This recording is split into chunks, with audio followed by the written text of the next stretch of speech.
परमपूज्य श्री लक्ष्मीकांत महाराज यांचे चरित्रामृत अध्याय 13. श्री गणेशाय नमः. भक्तवत्सल श्री गुरुराया, जाणोनी शिष्यांच्या मनीचे भाव प्रगट तसे अंतरी. स्मरण मात्रे तुमच्या मागील कथेच्या अध्यायी झाले श्री गुरूंचे तीर्थाटन. निर्मळ मनाची त्यांच्या साक्ष कळोनिया आली आणि जीवांचा आचार विचार वर्तन आणि व्यवहार कसा असावा नसावा, वागणे बोलणे भक्तांशी जोडणे तेने जगदंबा पावतसे. साधनेसाठी देह असावा तो निर्मळ अंतर्बाह्य, शक्तिशाली देहानेच होतसे मग साधना. त्यासाठी जाणावा देहधर्म, विवेके निवडावा मार्ग. शरीरम आद्यम खलु साधनम म्हणतात पतंजली. त्यासाठी मग योग ध्यान धारणा आणि समाधी. प्राणायामे देहशुद्धी, त्याने वाढे मनशक्ती. अध्यात्मात मन हेची सर्वस्वाचे सार, बाकीचे ते असार. मग उमगते आपणास आपले मन जन्मले ब्रह्मापासूनी, म्हणून त्यासी जाणावे सनातन सुखाचा विचार. चिरंजीव आयुष्य कायमचाच आनंद देतसे मग मन.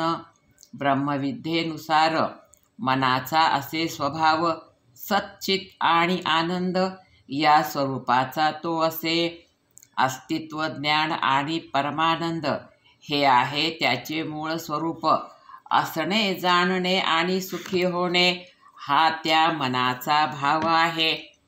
तरीही हे सर्व विसरून बाह्य वस्तूपासूनच सुख शोधण्यासी हे मन ते धडपडते सदोदित. निसर्ग रचना ही आहे अशीच. सर्व इंद्रियाची मुखे आणि त्यांची धावही बाहेरीच दिसतसे. भौतिक सुखांच्या नियमांनी जखडले मन पूर्णपणे. त्या भानगडीतच मग आपण विसरतो आपले मूळ रूप आणि मग बाह्य मृगजळाने खरी तहान भागविण्यासी करीत असतो सतत धडपड. त्याचे पोटी मग दुःख, निराशा, भय आणि आशा मनाच्या या व्यथा भोगीत असतो. यासाठी भेदावे मनाचे हे जाळे, त्याविना जगणे व्यर्थची आहे. मनोनिग्रह एकदा का झाला, जवळ आली मग जगदंबा. तपश्चर्या म्हणजे मग नियमांचे पालन, तेच आपण करीत नाही. नियमांची केली मोडतोड, कुठले तप त्याने साधेल. त्यासाठी असावे व्रतधारी. तपश्चर्ये साधती सिद्धी, मनी चिंतील ते मग होती. अशा सिद्धीचे मग दावू नये चमत्कार. जो दावी सिद्धीचे चमत्कार, लोकांना भुलवणी कीर्ती अमाप. हा दिखाऊपणा सोडूनी सिद्धी सत्कारणी लावावी. मानव कल्याणासाठी ही ऊर्जा खर्ची पडू द्यावी तत्वतः. स्वामित्व भाव द्यावा टाकुनी, त्यासाठी दान सांगितले आहे. इदम न मम या भावनेने अर्पावे हे दान सत्पात्री. ऐसे हे विवेचन देह आणि मनाचे करावे आपण जतन. मन एव मनुष्याना कारणबंध मोक्षयात, यासाठी धरावी कास श्री गुरुचरणाची. होई त्यावेळी हे अवसान, जो करून देतो पुन्हा प्राप्त.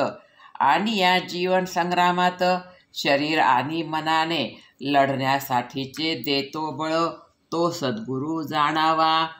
भ्रमित आणि दुर्बळ मनाला तटस्थ आणि सबळ करणारा, जो देई विचार मंत्र, तो माझा गुरु सद्गुरू लक्ष्मीकांत. धन्य धन्य जाणावा. गुरुशक्ती आहे महान, ती तो देईल आम्हा अपार. त्यासाठी मात्र आपण पात्र असल्याची पाहिजे. गुरुपरीक्षा असे खडतर, तावून सुलाखून घेई शिष्यास. वेगवेगळ्या कसोट्यातून पारखून घेई शिष्याला. जो उतरला या कसोटीवरी, तरला तो मग भवसागरी. याच जन्मी सद्गुरू असती संत, ते जाणीती जीवनी आणि ती जीवनी वसंत. म्हणून शिष्यानेही गुरुपद पारखोनी घ्यावे. गुरु करी आत्मश्रद्धा निर्माण आणि आत्मविश्वास दृढ. जीवनाला दैवी वळणाने नेई ऊर्ध्वगतीला. ज्याचा गुरु ज्ञानाने अंध त्याचा चेला खरा निरंध. आंधळा आंधळ्यासी ढकली दोन्ही पडती कुपात. ऐसी ही कबीरवाणी गुरुसंबंधी मतप्रगटी. म्हणून गुरुची महत्ता घ्यावी ध्यानी आपुल्या. गुरु घेई स्वठाई क्षुद्रता परिशिष्यास प्रदान करी उज्ज्वलता. तेणे शिष्यापरी मग आत्मविश्वास जागतसे. जो गुरु हरतसे शिष्याचे वित्त तो गुरु असे लंपट. जो गुरु हरी शिष्याचे चित्त ऐसे सद्गुरु लक्ष्मीकांत. तस्मात् गंगा पापम शशी तापम दैन्यकल्पतरुस्तथा. पापम तापंच दैन्यंच ध्वन्वी गुरु महाशया. ऐसे हे देह मन विवेचन सद्गुरु वदले शांत भाव. त्याचेच हे निरूपण ठेविले असे तुम्हा पुढे. घ्यावा यातून उचित बोध सत्कारणी लावावे जीवन. गुरुप्रसादाविन जीवन व्यर्थ जाणावे. श्रीरामचंद्र सुत आजूबाई कुळाशी संबंधित.